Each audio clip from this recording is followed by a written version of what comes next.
एकैछिन बाहिर निस्किएको है एकैछिन 10 मिनट पनि भएको छैन होला यस्तो गर्नु भइरहेको साह्रो गरम भइरहेछ कि सो म चाहिँ तरकारी टिप्न भनेर आएको थिएँ लौकाहरू फलिरहेको छ लौकाहरू अहिले झाल त पुरानो भयो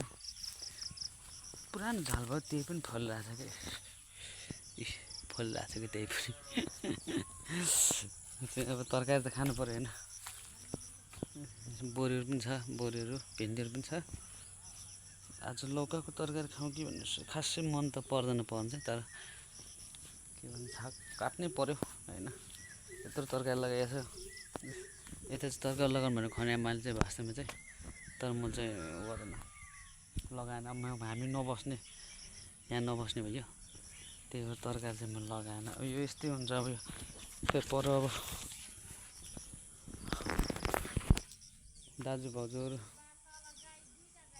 पनि घर बस्छ भाउजूहरू बस्छ भाउजूले खान्छ अब तरकारी पनि टमाटर अझै पनि छ टमाटर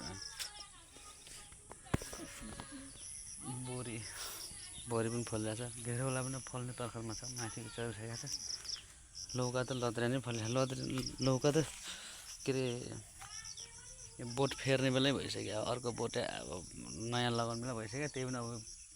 पलाइरहेछ कि सो यस्तै छ यहाँ हामी घर नबस्ने होइन अनि तरकारी चाहिँ यहाँ चाहिँ कोल खाने यस्तो सागहरू पनि साग यस्तो यो चाहिँ हाम्रो पर्वत ल्याएको साग हो है यस्तो फैलायो मान्छे नभएर खाने न अब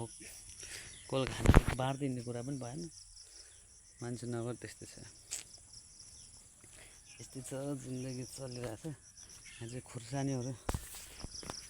टन्नै छ खुर्सानी चाहिँ खिरा टन्नै छ अब केही दिन फल्छ यो भिन्डीहरू पनि टन्नै फल्दैछ सानैदेखि फलिरहेको यति सानो ठाउँमा पनि आफूले खानलाई ट्याक्क पुग्छ